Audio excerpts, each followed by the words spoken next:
मुख्य कारण क्या मानते हैं आप? पत्रकारों को धक्का न मारो, इधर आएगा धक्का न मारो। आप इधर आपका रहना नंबर 1, पत्रकारों को धक्का न मारो। बढ़िया। और पत्रकार मित्रों, आप लोग खुद व्यवस्था अपनी बना कर लिया सर, कर लिया। पीछे हार का मुख्य कारण क्या मानते बोलेंगे, उस पर बोलेंगे। सबसे पहले इस मौके पर मैं पार्टी के राष्ट्रीय अध्यक्ष जी का, पार्टी की लीडरशिप का, आजमगढ़ की लीडरशिप का आभार व्यक्त करता हूँ, धन्यवाद देता हूँ कि उन्होंने मुझे इस लायक समझा। साथ ही साथ अफसोस जाहिर करते हुए पार्टी से क्षमा मांगता हूँ कि पार्टी की उम्मीदों को पूरा नहीं कर पाए। जहाँ तक चुनाव के सवाल है, मैं इस मौके पर जितने भी समाजवादी पार्टी के हमारे साथी रहे, हमारे सहयोगी दलों के, आदरणीय ओम प्रकाश राजभर जी से तमाम सहयोगी दल के सब साथियों का जो इस चुनाव अभियान में शामिल हुए किसी रूप में, कुछ लोग प्रत्यक्ष तौर पे आए, किसी ने अप्रत्यक्ष मदद की, सब साथियों का अपनी ओर से और पार्टी की ओर से आभार व्यक्त करता हूँ, धन्यवाद देता हूँ। और मैं आजमगढ़ के लोगों का बहुत धन्यवाद देता हूँ। मात्र हमने 12-14 दिन का चुनाव लड़ा और ऐतिहासिक समर्थन हासिल किया आजमगढ़ के लोगों का। जहाँ तक आपके पत्रकार साथी हार के कारण पूछ रहे हैं जी, तो मैं अपनी हार के लिए बधाई दूंगा भाजपा और बसपा के गठबंधन को, जो प्रत्यक्ष तौर पर राष्ट्रपति के चुनाव में भी सामने आ गया है और आजमगढ़ के चुनाव में पहले से चल रहा था। मैं उस गठबंधन को बधाई दूंगा कि अगर मुझे हरा के वो दोनों गठबंधन करके खुश हैं तो वो अपनी खुशी का इजहार ज़रूर करें। जहाँ तक मैं आजमगढ़ के लोगों के बीच कहना चाहता हूँ, मुझे अफसोस इस बात का ज़रूर है कि ऑलरेडी नेताजी की बनाई हुई परंपरा को अभी कायम नहीं रख पाए, लेकिन 24 आते आते आजमगढ़ के लोग ही इस बात का जवाब समाजवादी पार्टी को एक बार फिर से जिता के देने वाले हैं। ओम प्रकाश राजभर ने कहा कि अखिलेश यादव अगर बाहर निकलते, इसी कमरे से आजमगढ़ आते तो इम्पैक्ट कुछ और होता। देखिए, वो राजभर जी हो सकता कह सकते हैं सहयोगी दल के लीडर हैं। जहाँ तक मेरा सवाल है, मैं ऑलरेडी राष्ट्रीय अध्यक्ष जी का मैंने शुरुआत में धन्यवाद दिया।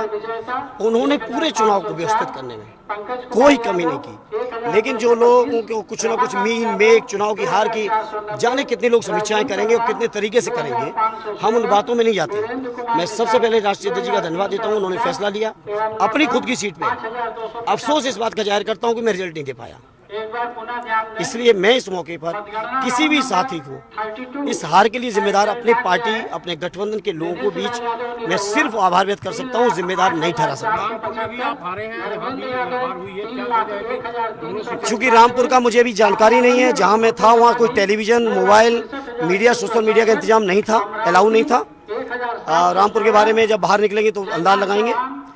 मैं इस समय अपने आजमगढ़ की हार के लिए जरूर मैं कह सकता हूं, और मुझे कोई अफसोस इस बात का जरूर है कि मैं पार्टी को रिजल्ट नहीं दे पाया। बाकी इन हारों से धर्मेंद्र यादव कभी ना घबराए थे न घबराएंगे, और ये जो तमाम तरीके के यंत्र षड्यंत्र चले, बहुजन समाज पार्टी, भारतीय जनता पार्टी, प्रशासन उत्तर प्रदेश का, देश का प्रशासन, मुख्यमंत्री कल बनारस में रुके थे, क्यों रुके थे जरा इस बात का जवाब ले लीजिएगा। क्या अधिकारियों को डायरेक्शन हो रहे थे? क्यों मुझे सुबह से रोका जा रहा था? क्यों हमारे वोटर लिस्ट में नाम घटाए गए? क्यों हमारे हजारों कार्यकर्ताओं को रेड कार्ड दिए गए? मैं चाहता हूं मीडिया के लोगों, लोकतंत्र को मजबूत रखने की, हार जीत कोई बात नहीं, हार हुई हम स्वीकार कर रहे हैं, हम स्वीकार कर रहे हैं, लेकिन मीडिया के लोगों आपसे कहूंगा चौथे स्तंभ के तौर पे आपको भी अपनी जिम्मेदारी के सच्चाई से निर्माण करना पड़ेगा, नहीं तो एक स्टेज आएगी। हार का केवल दो, क्या हार का बिल्कुल सत्य था आपके हिसाब से? हार मुझे कोई शौक थोड़ी आरोप लगाने का। आप लोगों से मैं यहाँ पे इंटरव्यू देने के बाद यहाँ अंदर घुस रहा था, जो व्यवहार हुआ वो आप सबने देखा, आपके कैमरों में कैद है, उससे पूरा देश ने देखा है, कोई छुपी हुई चीज नहीं है, या ऐसा भी नहीं था कि मैंने कोई सिचुएशन ऐसी क्रिएट की हो। हार के दो कारण केवल आप मानते हैं, गुड्डू जमाली, बीएसपी और बीजेपी, और दूसरा प्रशासन। गुड्डू जमाली तो एक मोहरा है।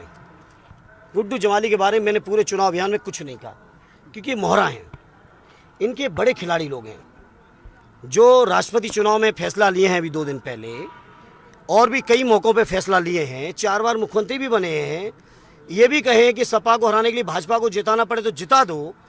हाँ, हम लोग इतना बात का मैं कह सकता हूँ कि हम लोगों से शायद हम अपने माइनॉरिटी के भाइयों को समझाने में असफल हुए, प्रयास बहुत किया, असफल हुए, लेकिन मैं आज उम्मीद करता हूँ इस परिणाम के बाद शायद हमारे माइनॉरिटी के साथियों के, भाइयों की, बहनों की ज़रूर आँख खुलेगी कि आखिर ये बहुजन समाज पार्टी जिन उम्मीदवार के साथ जिस तरह से चुनाव लड़ रही थी उसका रीजन क्या था, कम से कम आज आंखें खुल जाएं। 24 में आजमगढ़ से आप लड़ेंगे या बदायूं फिर जाएंगे? ये पार्टी के राष्ट्रीय अध्यक्ष जी का फैसला होगा। जहां तक सवाल मेरा है, मेरे परिवार का है, जीवन में आजमगढ़ को छोड़ने वाले नहीं है। अखिलेश जाते तो क्या किया, कुछ सिचुएशन दूसरी होती? राष्ट्रीय अध्यक्ष जी फैसला लेंगे और राष्ट्रीय अध्यक्ष जी मौका देंगे तो आजमगढ़ के लोगों की बारंबार सेवा करूंगा। राष्ट्रीय अध्यक्ष जी कहेंगे बदायूं के लोगों की सेवा करूंगा।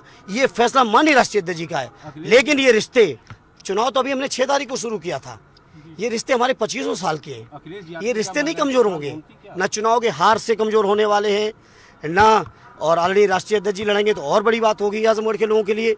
या जो फैसला लेंगे हम उसके साथ। जी आते तो इम्पैक्ट थोड़ा सा अलग पड़ता। अब आप लोगों को, मीडिया के लोगों को, चूंकि आज हार गए हैं तो आप लोग जाने कितने बहाने बना सकते हैं। मैं ये मानता हूँ कि आदरणीय राष्ट्रीय अध्यक्ष जी ने अपनी तरफ से जितना बेहतर कर सकते थे उन्होंने किया। क्यों नहीं आए, क्यों आए, ये उनकी अपनी रणनीति का हिस्सा हो सकता है। और एक बात जो मैं लास्ट में कहूँगा आजमगढ़ के लोगों के लिए, दुष्यंत कुमार जी ने कहा था, मंजिल मिली ना मिली मुझे इस बात का गम नहीं, मंजिल की जुस्तजू में मेरा कारवां मेरे साथ है।